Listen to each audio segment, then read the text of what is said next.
জড়িত না, কোনো অন্যায়ের সাথে জড়িত না, কোনো অভিযোগ ছিল না। সে একজন সাধারণ মানুষের মতো গিয়েছিল।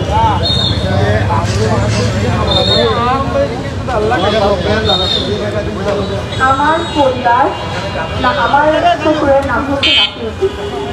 আমার শাশুড়ি হচ্ছেন গভর্নমেন্ট বয়েজ স্কুলের প্রাক্তন হেডমিস্ট্রেস। তাও আমার হাজব্যান্ড শিহাব কবির নাহিদ কখনো তার বাবা মায়ের পরিচয় করেনি। সে খুবই সাধারণ একজন মানুষ। আমার স্বামীকে ওনারা সবার মাঝে কাজ করে টার্গেট করে নৃশংসভাবে হত্যা করেছে। হত্যা করার পরও তারা খাবে, তারা মিথ্যা খবর ছড়াচ্ছে, মিথ্যা খবর ছড়িয়ে আমার স্বামীকে সন্ত্রাসী বানাচ্ছে, প্রমাণকে লুটপাট করতেছে।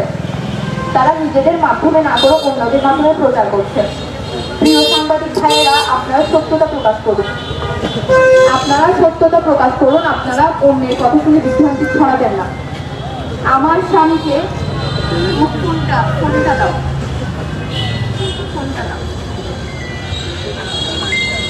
আমার স্বামী শিহাব কবির নাহিদের মাথার রক্ত ঝরেছে, উনি শহীদ হয়েছেন। আমার একটা চাওয়া হচ্ছে বিচার বিভাগীয় মাধ্যমে আমি আমার স্বামীর সুষ্ঠু বিচার চাই।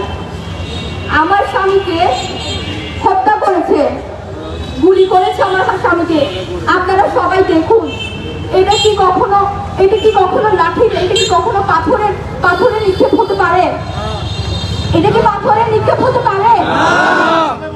নৃশংসভাবে হত্যা করেছে আমার স্বামীকে, নৃশংসভাবে। এরপরও হয়তো আমিও মারা যেতে পারি, কিন্তু আপনারা মুখে দাঁড়াবেন, আপনারা মুখে দাঁড়াবেন। আজকে আমার স্বামী মারা গিয়েছে, আমার স্বামী শহীদ হয়েছে। অন্যদিন আপনাদের ভাই, আপনাদের বাবা, আপনাদের হাজবেন্ড হতে পারে। আমার স্বামীকে আমার বাচ্চার কাছ থেকে কেড়ে নিয়েছে। আমার বাচ্চা কিভাবে তার বাবাকে পাপ্পা বলে ডাকবে? এটার বিচার চাই আমি বিচার বিভাগীয় মাধ্যমে সুষ্ঠু বিচার চাই, সুষ্ঠু বিচার চাই। সদর হাসপাতাল আমার ওনাদের কাছে একটা রিকোয়েস্ট থাকবে, ওনারা সত্যতা প্রকাশ করুন। আমরা স্বাধীন বাংলাদেশে নেই। স্বাধীন বাংলাদেশে যদি আমরা থাকতাম, কখনো আমার স্বামীকে দিনে দুপুরে সকালবেলা নৃশংসভাবে হত্যা করা হতো না। ওনার মাথার খুলে উড়ে গিয়েছে, ওনার মগজ বের হয়ে গিয়েছে।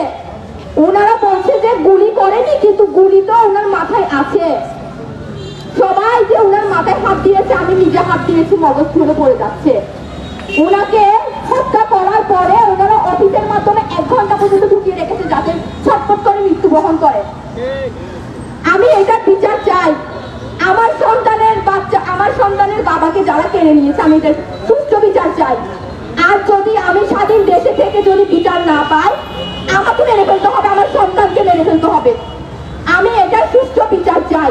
আমি বিচার বিভাগীয় মাধ্যমে সুষ্ঠু বিচার চাই, সুষ্ঠু বিচার চাই। আপনারা সত্যতা প্রকাশ করুন, আপনারা সত্যতা প্রকাশ করুন। আমার ছোট 3 বছরের বাচ্চা বাবা ছাড়া কিছু চিনে না। ওর বাবা শিহাব কবির নাহিদের হেডলাইন ছিল আনাসের বাপ্পা। এখন আনাস কাকে বাপ্পা বলে ডাকবে? কাকে ডাকবে আপনারা বলুন? উনার মাথা যে খুলি উড়িয়ে দিয়েছে, উনি যদি কোনো দোষ করেও থাকতেন, ওনাকে আইনের মাধ্যমে এনে উপযুক্ত শাস্তি দেওয়া যেত, কিন্তু মাথা খুলিয়ে উড়িয়ে দেওয়ার কোনো কিছু হয়নি। আমার স্বামী শিহাব কবির নাহিদ শহীদ হয়েছে। আমার স্বামীর আমি বিচার বিভাগীয় তদন্তের মাধ্যমে সুষ্ঠু বিচার চাই। আমি সুষ্ঠু বিচার চাই। আমার বাবা, আমার সন্তানের বাবা শহীদ হয়েছে। আমি